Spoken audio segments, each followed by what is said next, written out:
What is up, everyone? This is another episode of Show After RoW, where I talk to you guys about everything that happened to me when I was at the RoW arena.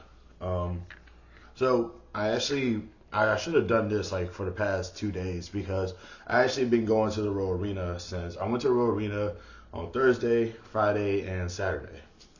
Thursday I went because there was a Thursday I went because I was told that there was going to be a film study. Film study is basically where we watch a wrestling match and sort of analyze the match from the point of, from Booker T basically telling us how the match went, what should be done differently, what should be done better, what we need to work, what we need to kind of pay attention to, and things of that nature. Yes, Booker T was there. It was, and I was under the impression that anybody could go, but from what I saw, it was mostly I was one of the few trainees that was there because everybody else was somebody that was on the roster.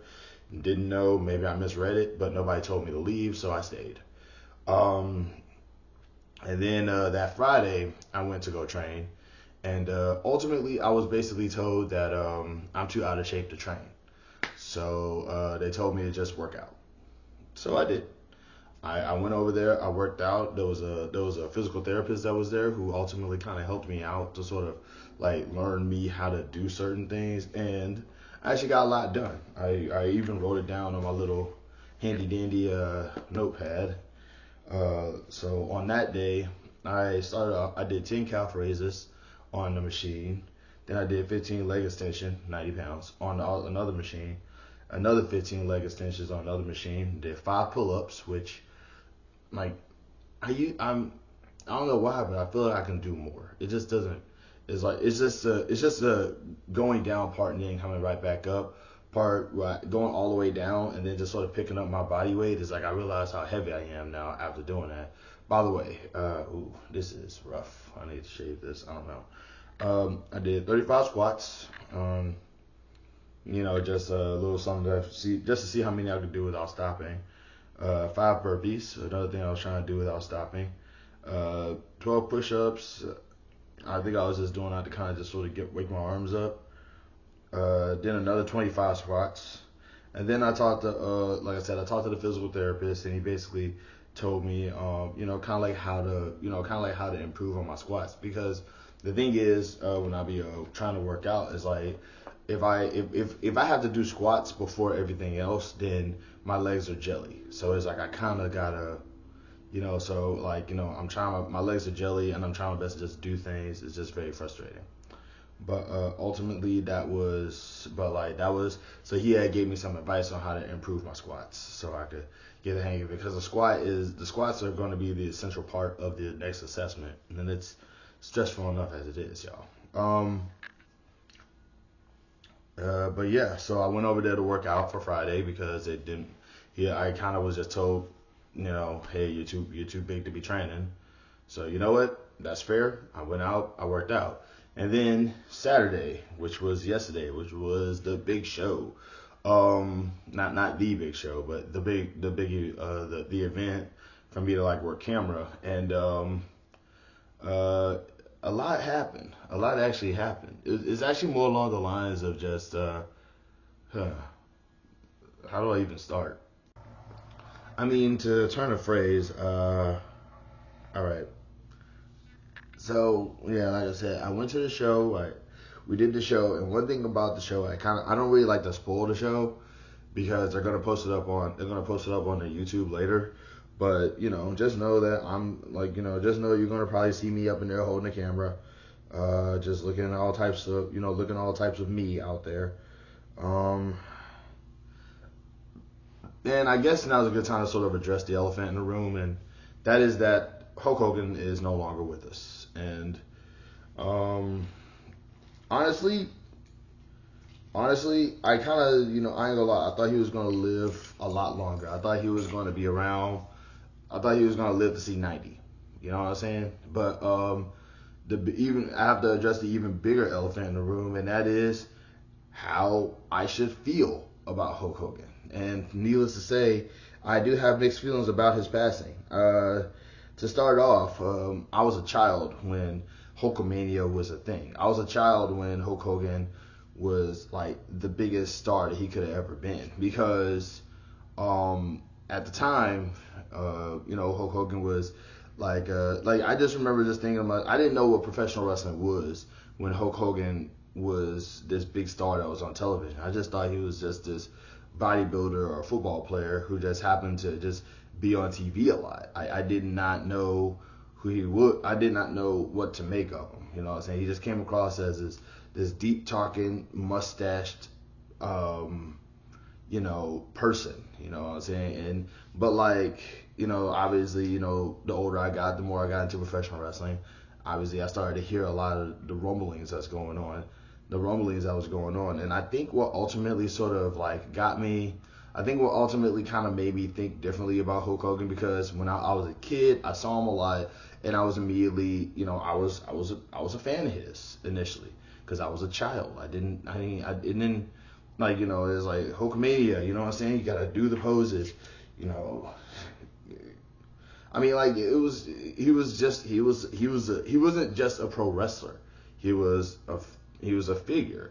And, Hulk Hogan is quite possibly the best definition, the best example of not dying as a terrible person. Because if you look back, Hulk Hogan was indeed one of professional wrestling's biggest stars, if not the biggest. I mean, the dude was everywhere doing practically everything. There was a time where, like, if you think about the 80s, you're probably going to think about, if you ask anybody about the 80s, they'll tell you Ronald Reagan, Hulk Hogan, I don't know, the Keytar, maybe. But the fact of the matter is that he was very influential. And at his best, he would be considered, basically a shining beacon of what it means to be a pure-blooded American with good, just like the pure good value American superhero. And at his worst, he was a lying racist who just happens to be like a terrible person, and I mean, who abused his privileges that he had to sort of expand himself at the expense of people who loved and adored him. It says a lot about Hulk. Hulk Hogan will always kind of like go down as one of the most, what's the word I'm looking for, divisive figures in professional wrestling. And that's saying a lot, considering that there's a lot of divisive figures in professional wrestling. Like, professional wrestling, like most things, is definitely a case of whenever it's somebody who has to play a role, you find yourself having to devise the role from the player. You know what I'm saying? And it's a bit of a challenge there, because Hulk Hogan as a character was moderately great. You know what I'm saying? But Terry Bollea as a person, not so great. You know what I'm saying? So a lot of people are going to have to there's a lot of people who are going to miss Hulk Hogan, the character, the representation of good American goodness, and people who are not going to miss Terry Bollea, the racist sociopath who did so much to harm people behind the curtain that his controversies are more than likely going to outweigh his impact in the 80s. The literal last picture that Hulk Hogan, I think, ever took out in public, not out in public, but just kind of like for publicity, was outside of Alligator Alcatraz. You know what I'm saying? You can't die a terrible person. You can't die a terrible person because of the fact that if you do, you're only going to be remembered for the bad things that you've done. Nobody ever looks at a picture of the Mr. Funny Mustache and says, well, he was a good painter. You know what I'm saying? Nobody ever, nobody does that.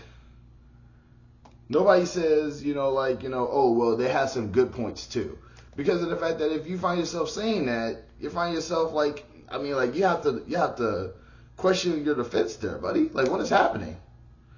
In any case, but I do say this as a person who used to be a fan of Hulk Hogan. Like, I think the thing that ultimately got me off of Hulk Hogan was when I learned about all the stuff that he was doing, all the stuff that he has done to take away other wrestlers' kind of big moments and stuff like that. It was ultimately there was times, I don't know specifically which person, but I do know that it just sort of felt like it felt like the more you heard about him, the more you learned that like a lot of the moments, a lot of other wrestlers' moments that they were trying to have was ultimately like sort of taken away from him because of this guy. And it's like mind-boggling exactly how powerful he was behind the scenes.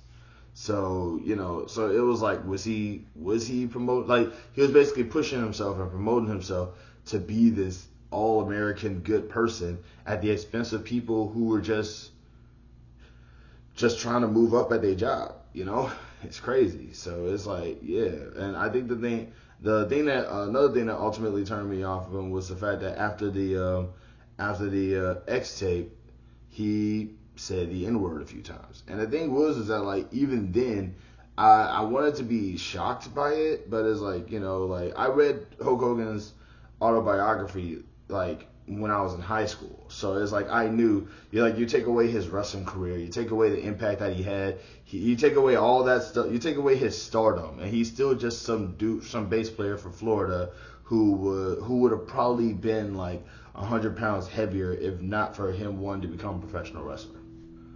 So it says a lot about this. Like you take away his, and also as I need to just go ahead and bring this up, we need to talk about Florida. We need to talk about Florida. We need to talk about Florida.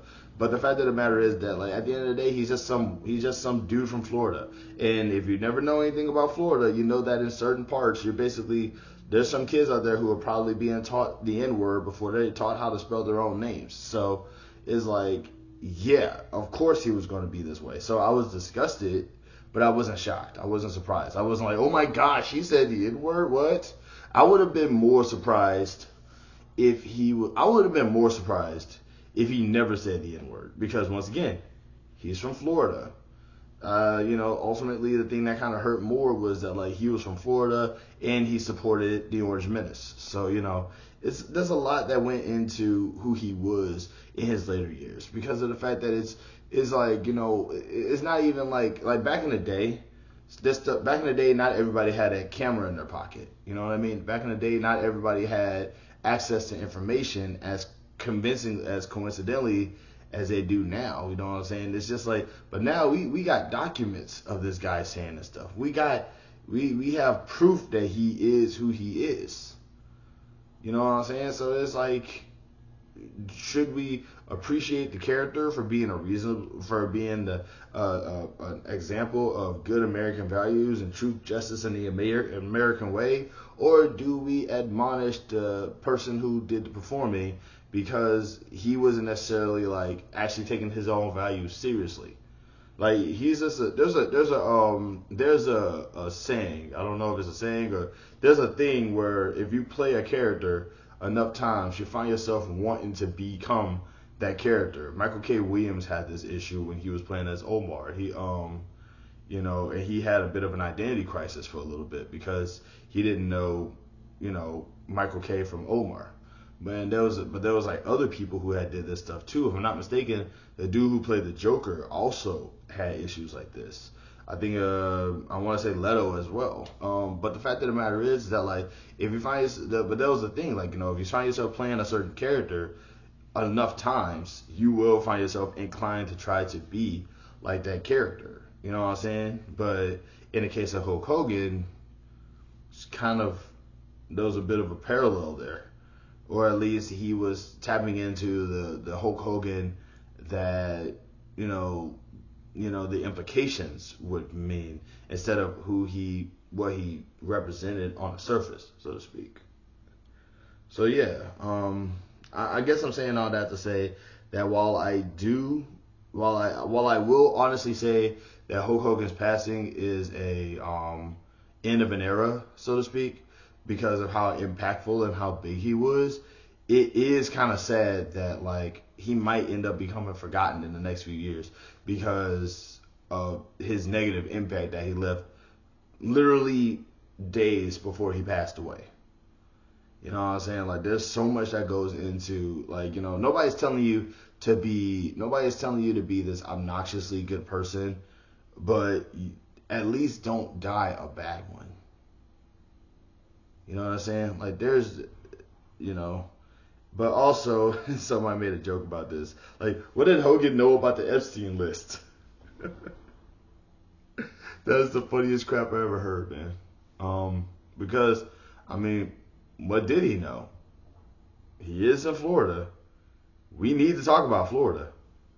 In any case, though, but in any case, though, like, for a recap, I was at Reality Wrestling Arena for, like, from Thursday till Saturday, and each time was actually a pretty reasonable thing that happened. Hulk Hogan's passing will forever leave a void in professional wrestling, but I feel like that void won't last long because, like, I mean, we have John Cena now. We have Cody Rhodes now. A lot of wrestlers are getting into the acting field now. We have a lot of, the stardom that I feel like Hulk Hogan had back in the day is now sort of like expanding to everyone else or to multiple people. So it does feel like the void that he had, the void that he's going to leave behind, it will get filled really soon. And it won't just get filled with one wrestler. It's going to get filled with a whole legion of wrestlers. And that's something that I feel like is going to be something that we have to look at down the line. I would say, rest in peace, but he was racist. So, I mean, I hope just say hello to Woodrow Wilson for me. But that's it. We'll talk later. Love, peace, and happiness to every single one of y'all out there. And here's to hoping that I see y'all in the ring.